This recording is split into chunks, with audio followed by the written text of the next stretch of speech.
Assalamualaikum semua, kembali bersama untuk satu lagi movie review filem Sonic the Hedgehog Part 2.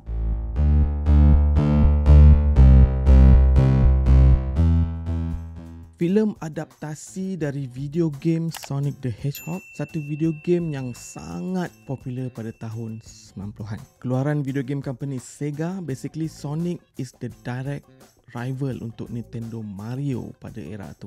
Video game adaptasi movie bukanlah satu genre yang baru. Ia sudah bertahun-tahun Hollywood studio cuba untuk merealisasikan genre ni di layar perak. Tetapi sampai sekarang masih belum ada yang betul-betul hit. Ada yang mendapat resepsi yang okey, tetapi kebanyakannya gagal mendapat perhatian penonton filem. Untuk filem Sonic kali ini, ia sambungan daripada Sonic the Hedgehog Part 1 yang ditayangkan pada tahun 2020. Penerimaan penonton untuk yang Part 1 itu agak memuaskan. So, samalah juga untuk yang Part 2 ini. Oleh itu, tidak menjadi kejutan apabila lampu hijau telah diberikan oleh pihak studio untuk continue the franchise dengan Part 3. Untuk filem Sonic the Hedgehog 2 ini, cerita bermula dengan watak Sonic mendapat kekangan daripada penjaga dia, Tom, untuk dia meneruskan menjadi superhero di pekan kecil tempat dia tinggal tu. Tetapi setelah Dr. Robotnik, lakonan Jim Carrey kembali selepas terperangkap di planet cendawan, kembali bersama dengan satu watak baru iaitu Knuckles yang jauh lagi hebat dari Sonic.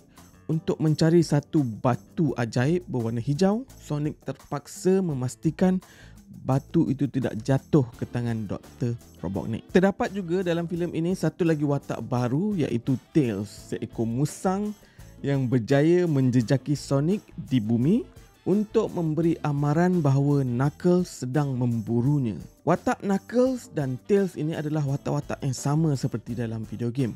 Ini adalah reaksi daripada pihak studio setelah mendengar feedback daripada penonton yang mahukan banyak lagi persamaan dengan material asal, iaitu video game dan juga animasi. Para pelakon yang terlibat dalam filem Sonic the Hedgehog Part 1 pada tahun 2020 semuanya kembali untuk membawakan watak yang sama, seperti Jim Carrey, James Marsden dan Tika Sumpter.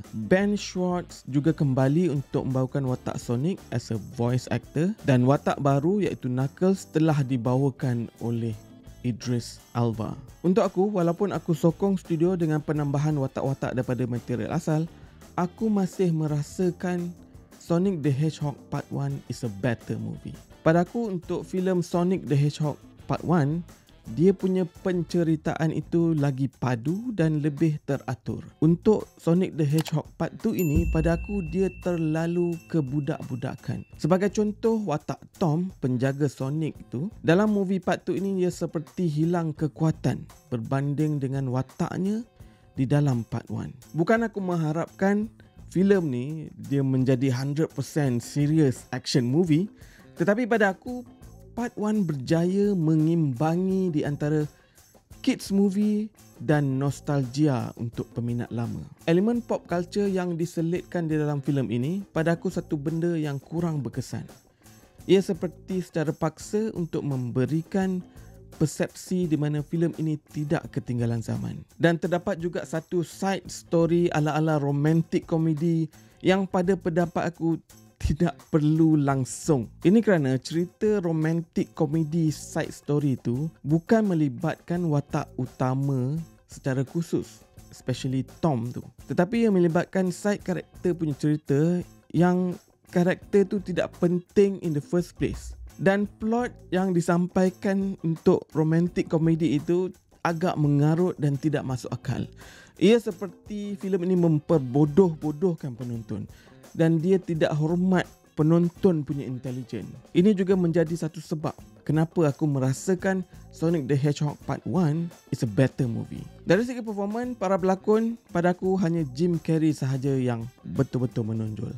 Tanpa Jim Carrey, pada aku filem ini mungkin tidak memberikan kesan yang sama. Aku difahamkan Jim Carrey telah memberitahu yang dia mungkin akan bersara dari dunia lakonan.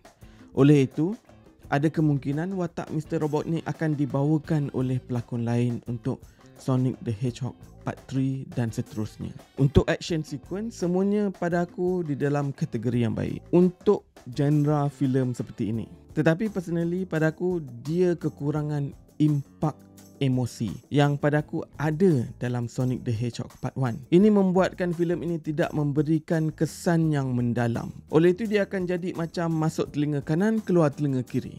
Kerana semuanya forgettable dan ia tidak mempunyai rewatchable value. Tidak seperti Sonic the Hedgehog Part 1 yang pada aku mempunyai rewatchable value. Akhir sekali kepada mereka-mereka yang berminat, filem ini masih lagi ditayangkan di panggung-panggung tempatan.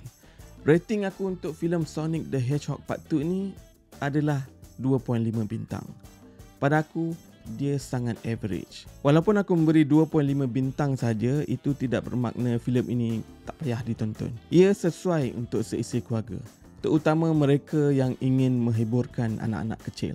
Okey, itu saja review aku untuk kali ini. Kembali untuk video seterusnya. Assalamualaikum dan ciao.